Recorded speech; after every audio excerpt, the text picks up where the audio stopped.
Hi friends, my name is Julie and welcome back to my farm. Today I'm going to teach you how to raise chickens for meat and how to take these guys from the brooder to the freezer in 8 weeks.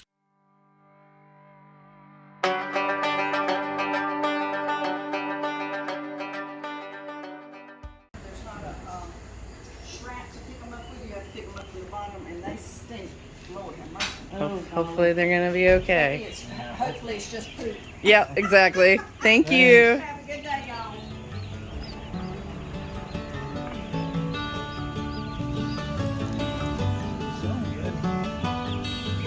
Hey little guys. You doing okay in there? Huh? You can't take a peek. There they are. Oh yeah, they're poopy. All right, let's get you home.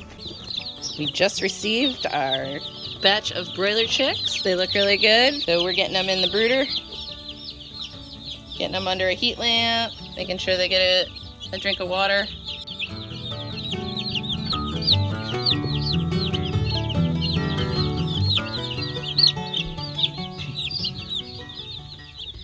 On this farm, we raise Cornish Cross broilers. They have great feed conversion, making them very economical to raise. They can be ready for processing in less than 8 weeks.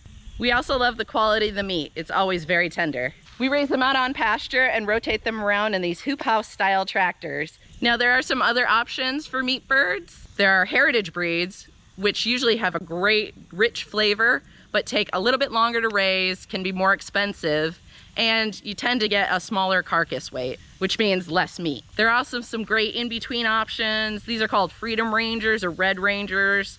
They're a broiler style chicken designed to be raised for meat, but they take a little bit longer and have a little bit more of that heritage flavor. For us, we don't really like that compromise. I would rather just raise a heritage bird for flavor and a Cornish Cross for efficiency, and then you could market those differently. If you're just growing for a homestead, definitely grow which chicken tastes better for you. You definitely want to order your chicks from a reputable hatchery. I would recommend choosing one that's in your region just so that the chicks are in transit for less time. You also want to be a little bit careful about shipping in the dead of winter or the heat of summer, but the hatcheries are really good at accounting for those factors and shipping them safely. You just have to talk to them if you're worried about it. I would recommend asking people what works well for them in your area, and perhaps try a few different hatcheries, order small batches, and see which ones you're most happy with. Once you've ordered your chicks, mark that date on your calendar. Know when they're planned to be shipped to you.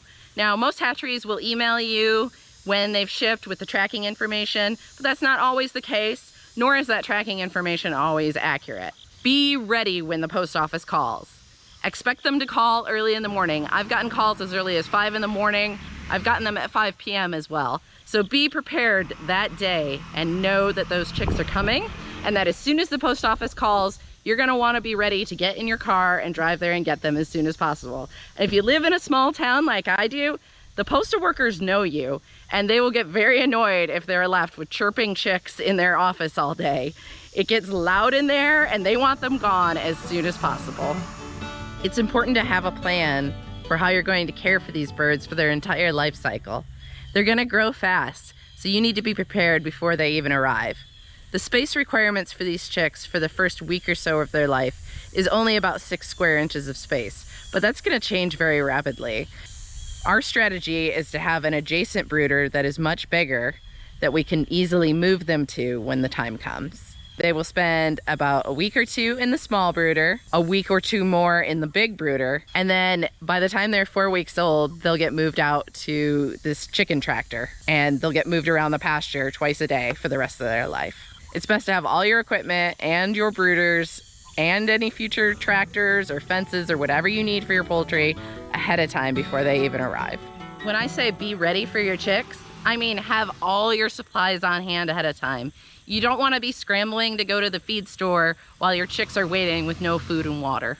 A couple of essentials you need are a feeder, a waterer, some sort of heat source, a heat lamp or a heat plate, shavings to keep the area clean and dry. You can also use peat moss or another bedding, and you need a brooder itself. Now, a brooder can be any enclosed box that can keep them safe and warm. You can use a plastic tote for just a few chicks. You can use a stock tank for a few more, or you can build a big wooden box. Any of these will work. As far as feeders go, there's a lot of options. Something like this works great for a small batch of chicks, under a dozen. For us, we raise batches of about 75 at a time, and this is what we start them on. I usually leave the lid on for the first few days and then go ahead and take it off so that they can just eat in the open area. That's not gonna hold much and it won't last them very long. So I'll upgrade them to this style feeder and then one very similar that's even larger. The same sort of principle applies to waterers. You wanna start with something small. The important thing for chicks is that the actual lip that the water sits in is very narrow so that they can't get their whole body in there. A wet chick will chill very easily. They also will do stupid things like fall asleep in that lip and drown. So to avoid any of those sort of accidents, you want to make sure it's something small. This is also very low to the ground, so even the tiniest chick won't have any trouble getting their head in there to drink with their beak. The nice thing about this water in particular is that it has these feet on the bottom that once the chicks are a little bit taller, I can snap these out and then it sits a little bit taller and they're less likely to kick their shavings in their water, which is one of the biggest problems with this sort of waterer. You definitely want to keep as much debris and poop, of course, out of the water as possible, and lifting it off the ground will help that. And then once the chicks are a few weeks old, they can be upgraded to one of these style waters. We like the 5-gallon that tends to last a batch of birds most of the day. When they get older, maybe twice a day, but it really holds plenty of water for a large group of birds. One of the other crucial things that you need is a heat source. Even when it's 90 degrees out, those chicks want to be 100 when they first arrive. So you're gonna need some sort of heat lamp or heat plate. Now, we prefer to use heat lamps.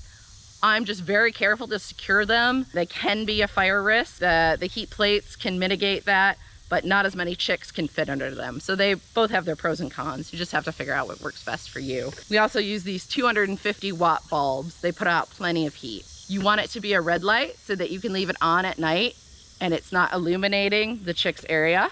When considering what supplies you need, I would always err on the side of caution and buy extra. Sometimes I will have a chick that gets injured or seems a little bit weaker and I'll want to quarantine them. So I'm not going to want to put a giant feeder and a giant water in a tiny little box where I've got that chick isolated. I'm going to want to have some small feeders on hand for those occasions. Also, these chicks are going to grow really fast, so them getting bigger is going to sneak up on you. And if you're not prepared, you're not going to have the proper supplies to give them what they need. You're going to want to think about whether you want to put in multiple waterers or do you want to upgrade to a large waterer. You definitely want to make any of these changes slowly so that the birds aren't confused of where to get their food and water. You want to design your brooder in a way that makes it easy for them to find what they need. I like to be extra careful and sanitize all my equipment between batches of chicks. That means scrubbing them down and getting any debris, especially poop, off of them. And then I spray them down with a bleach solution. Let it dry, rinse it off, let it dry again, and then they're ready to go. You need to make sure you have an adequate amount of feed on hand. A good chick starter should be 22 to 20% protein. You can reduce that as they get older. By the time they're about 4 weeks, they only need about 18% protein. We start ours on a 22% non-GMO meatbird crumble. And the crumble part is actually pretty important. You either want a powder or a crumble for chicks this size. That's because of their beak size. They're not gonna be able to break down a pellet yet, so you wanna give them something small enough to digest very easily. I like to store the feed in a trash barrel just like this. They're pretty secure as far as keeping rats and mice out. They keep the moisture out for the most part and just keep it nice and fresh. One other really nice thing to offer the chicks is grit. Now this is labeled chick grit because of the size. It's small enough for very young poultry. Grit is basically little rock. They will ingest those and store them in their gizzard and they will help break down food. It really aids in digestion. It's good to offer this either free choice or you can top dress their food with a little sprinkle. What I've been doing is just putting a little handful in the center of their feeder. You want to keep the brooder really clean and dry, and that means having plenty of pine shavings or other bedding on hand. At this age, for a brooder this size, I'm gonna put probably 6 of these scoops down once a day. I'll remove their feed and water, sprinkle it down, try not to get it all over the chicks when you do it. You definitely wanna cover any wet areas really well and any areas where manure is collecting. This is our brooder.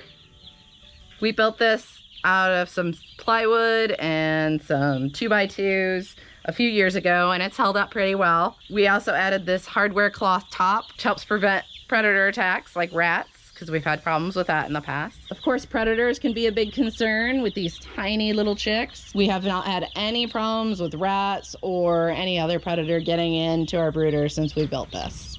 If you have a barn cat, something like this is a really good idea.